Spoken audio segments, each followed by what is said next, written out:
And now, a tale well calculated to keep you in suspense. In a moment, Act One of The Silver Shoe, written especially for Suspense by Robert Reddick.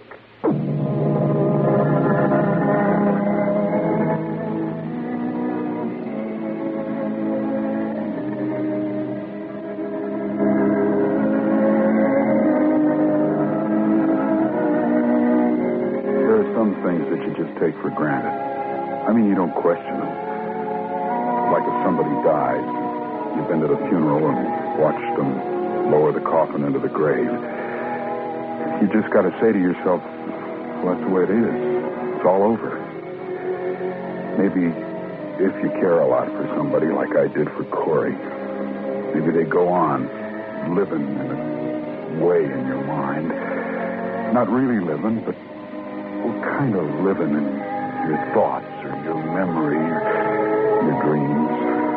But that's all. So when I saw this girl sitting in a drugstore 2 years after Corey's funeral, well, naturally I had to figure she was somebody who just happened to look a lot like her. I mean, wouldn't you?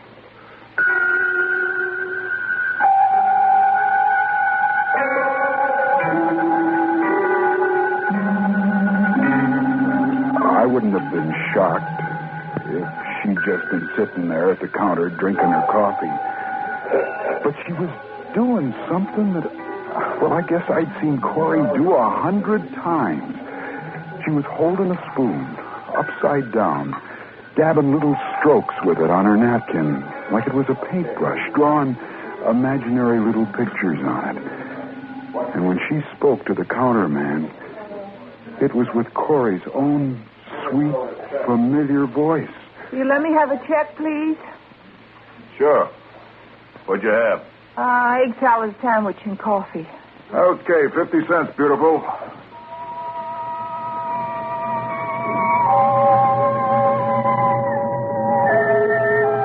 I guess I must have looked pretty strange standing there, staring at her, but I couldn't help myself. You want something, buddy? Huh? Oh, yeah, a cup of coffee. Cup of coffee coming up. I couldn't take my eyes off her. I watched her pay the check, watched every movement she made, every step she took as she walked out of the door. And they were Corey's movements, Corey's steps, every one of them. Kind of cute, huh? What? Nice-looking chick. Does she come in here a lot? Yeah, once in a while. She's one of the dames who works down the street at the dance hall.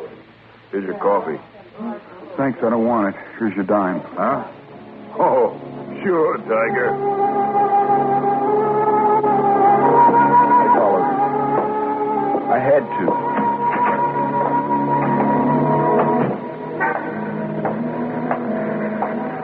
A few doors away, there was an entrance lit up with a lot of neon and stuff saying it was a dance hall, and I saw her walk into it. I felt kind of funny about following her, but well, somehow I couldn't do anything else. Inside, there was this sort of pink ceiling over a long flight of stone steps leading down into the dance hall. Well, I bought a ticket at a little booth at the bottom, and then I went into this big room where the music was playing.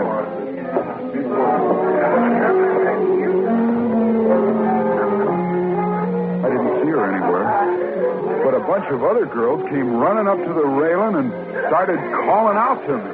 Come here, sailor. I want to talk to you. It's you. You got a cigarette, sailor?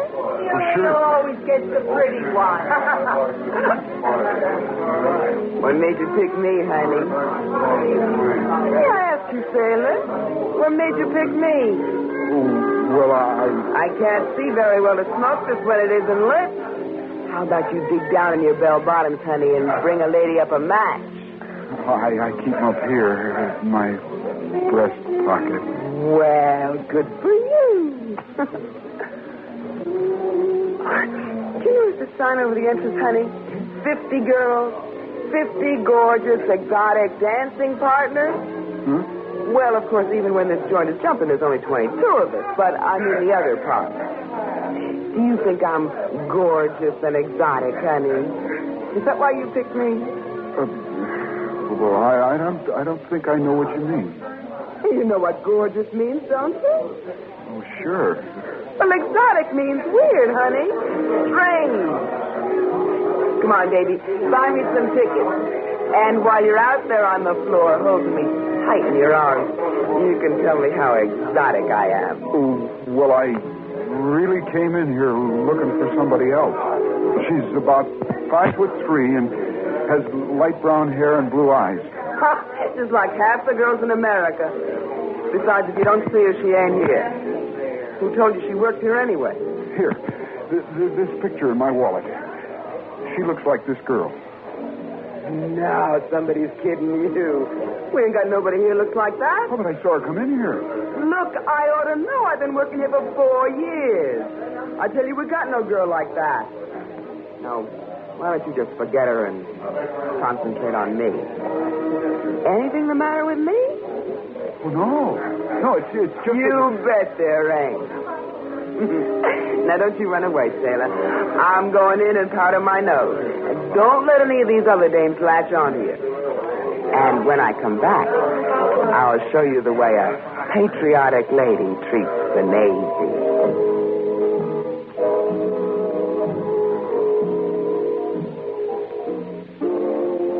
She walked away. I began to figure maybe I was mistaken after all about seeing Corey or this girl coming in here, that maybe I'd lost her on the street, that it was somebody else I'd seen in the neon light. And I was just about to leave when I saw her again, sitting alone at a table in a half-darkened corner clear across the room. She was dressed different now in a sort of spangly silver gown that left her shoulders bare. She looked just like Corey did the night I took her to the McKendrick's ball.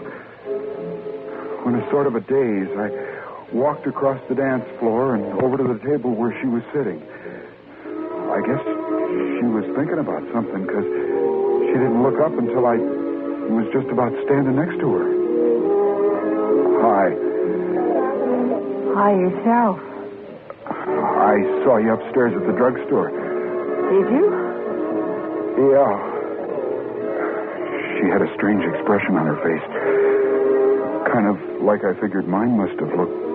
Sort of surprised. And, like she couldn't quite believe what she was seeing. You know something? When I first looked up just now, it was almost like I knew you from somewhere. Yeah. Knew you real well. You seemed to remind me of someone. I can't remember who. Gives me a funny feeling, you know what I mean?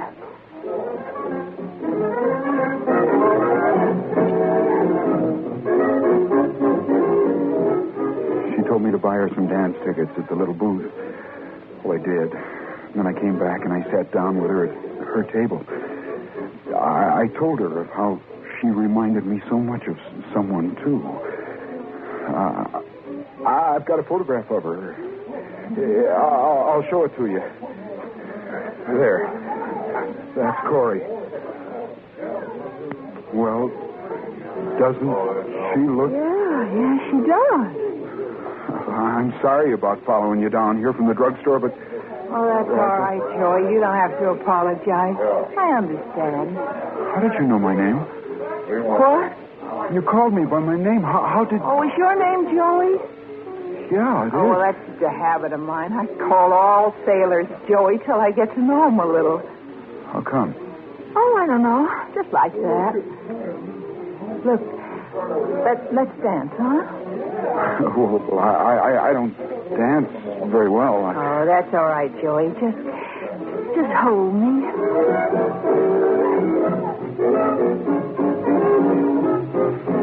And then she took my hand in the same sweet, special way that Corey had 100 times, 1,000 times before. Gently, tenderly, with her fingers lightly laced in mine.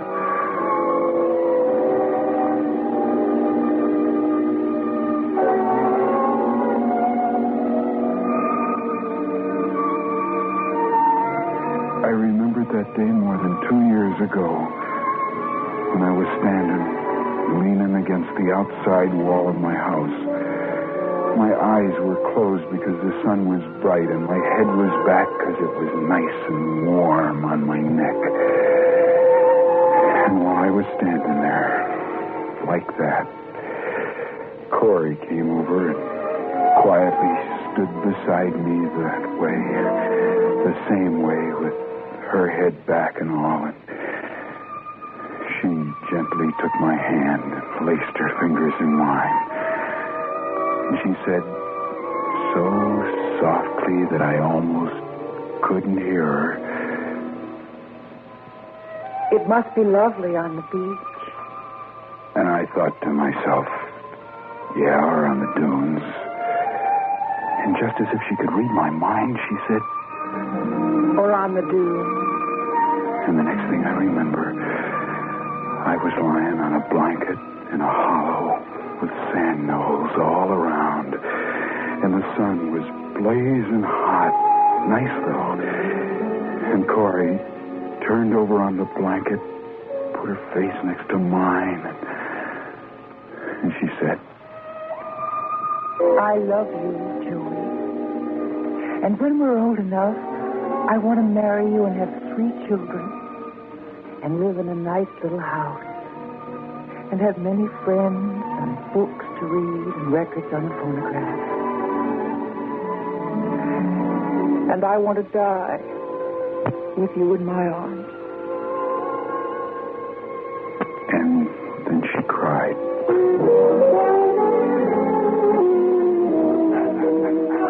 I suddenly realized that I was holding this other girl in my arms, that we were dancing. Where did you learn that step? What?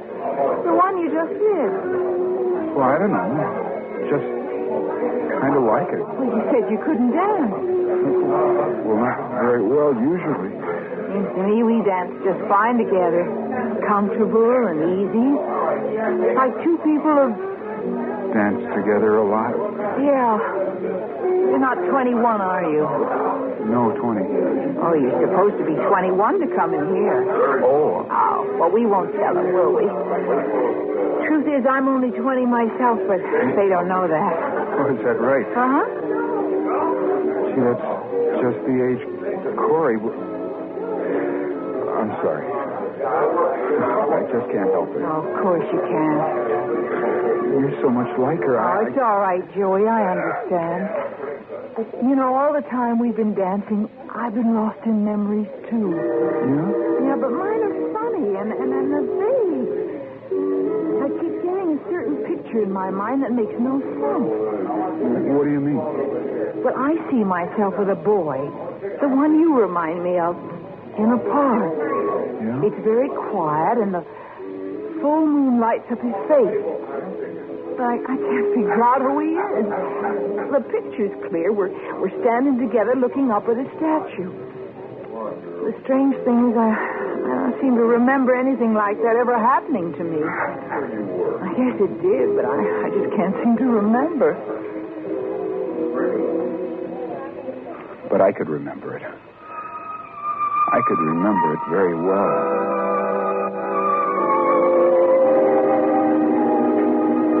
It was 2 years ago. And I was walking in Heatherton Park with Corey. There was a bright moon. Nobody else was there. Nobody in the whole park. And she stopped before the statue of Daniel Porter, who it said contributed more to the development of something or other than any other man in the state. She looked up at it as if she were going to mention something about it. She said, Dr. King said I'm not well. and I could tell from the way she said it that it was serious. We walked through the park without saying another word. And the next day she went away to the sanitarium. And 3 months later, she was dead.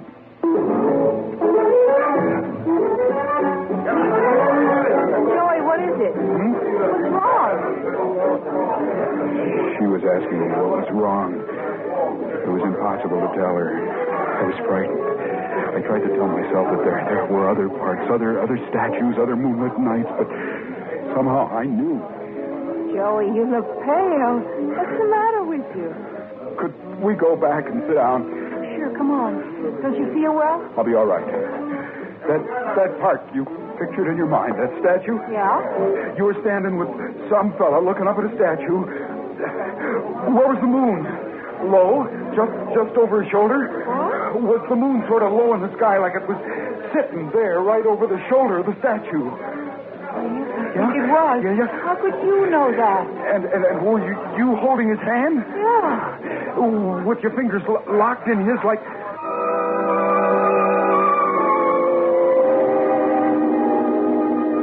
And then suddenly I saw it.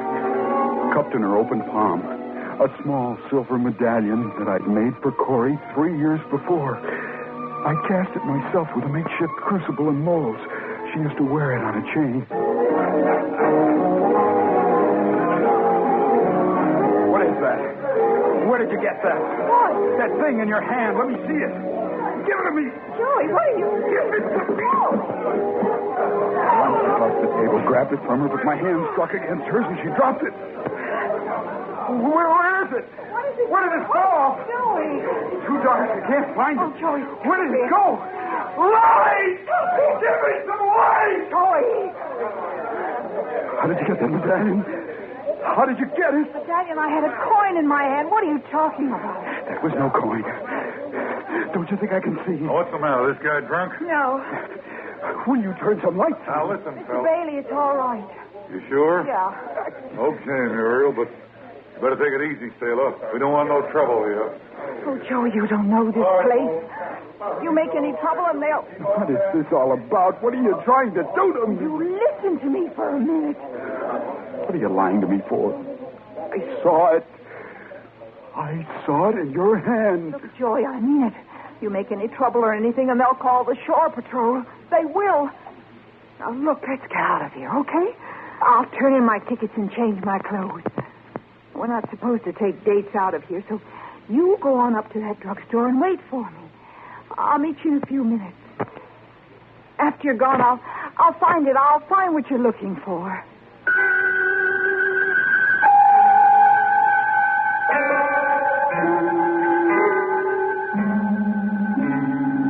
So I went up to the drugstore and waited.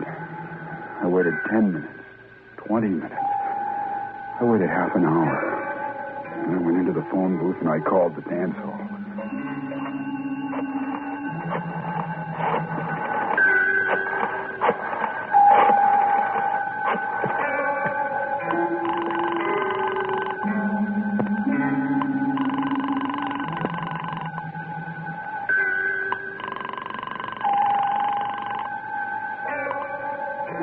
Hello, Silver Shoe. This is the sailor who was in there a little while ago. So, what do you want? I'd like to talk to that girl I was dancing with. You know the one I mean. Girls can't come to the phone.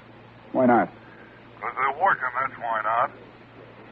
This girl I was with, she... Telling you they're all busy. Now get lost, will you? Now, you listen to me, mister. I want you to put that girl on the phone and... Now, look, sailor. Go stick your head in a pail someplace, will you, and cool off. Hey! No, he won't. Get to the bottom of this. Last thing I see. Get off the phone. I found her, and I'm not going to lose her. Find that guy. He's not going to make me fool out of me. There he is. Hello, you back again? Where is she? Taking my advice, sailor. Where is she? What's the matter with you? Is she still here? Look, what are you making a stink for? She said she'd meet me. Who did? This girl. Which girl? What's her name? It was... I don't know. She didn't tell me her name. So the front of that sailor? This the one? No. Look, you see this guy in here? Sure. Who's he dancing with? He wasn't dancing with nobody. What? I gave him a pitch, but he just walked over, sat down by himself at the back table in the corner. He just sat there staring at the tablecloth for about half an hour. Then he walked out. What are you? You remember me, don't you, honey? You gave me a cigarette. What do you tell me you were dancing with somebody for? What's the matter with you? You came over to our table. Remember, I was looking for something. You're looking for something, all right. In just about a minute, you're going to get it. Now, pack up, you hear me? Now, here. You see this? It's a picture of some dame. He showed it to me. He keeps saying she works here. I think he's cracked or something. You got the wrong place. She don't work here. Let's go. I'm telling you, I was sitting with her, dancing with her. Where are you? Are you down here? Where are you? You're really asking for it, boy. You know that, don't you? Get your hands off me. I said get your hands off me. Okay, buddy. That's just about enough of you. Oh, you just...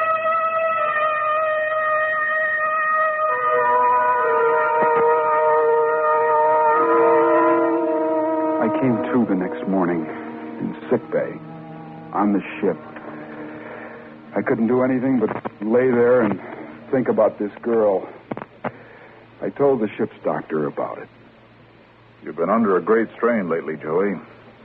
I'm going to recommend that your duties be suspended for a few days at least. You want me to stay here? Yes, In sickbay? that's right. What do you think, I'm crazy or something? You want to keep an eye on me? I said you've been under a strain, that's all. I don't think you've ever really gotten over the shock of Corey's passing away. You've been thinking a lot about her lately, haven't you? I mean, in these last weeks, before you even saw this other girl in the drugstore. Yes, I have. Well, isn't it possible that you simply wanted her back so much that... That my imagination was playing tricks on me? Something like that, yes. I want you to stay right there in that bed.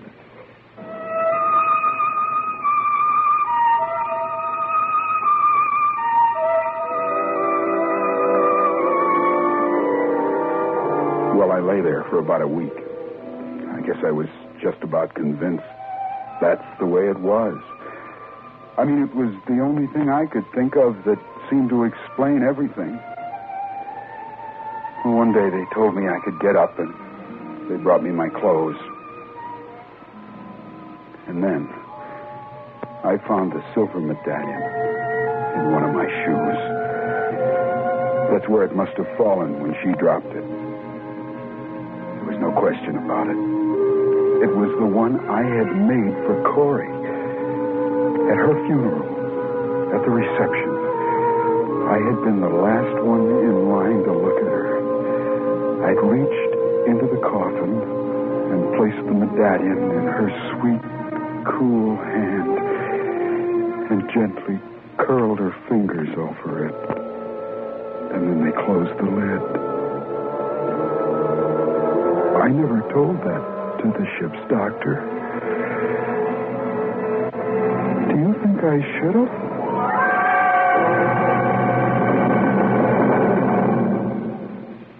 Suspense. You've been listening to The Silver Shoe, written especially for Suspense by Robert Reddick.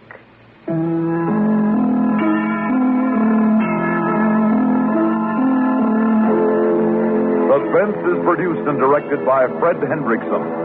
Heard in tonight's story were William Mason, Tony Darnay, Dick Keith, Rita Lloyd, Gertrude Warner, and Ralph Camargo. Music supervision by Ethel Huber. Sound patterns by Walter Otto.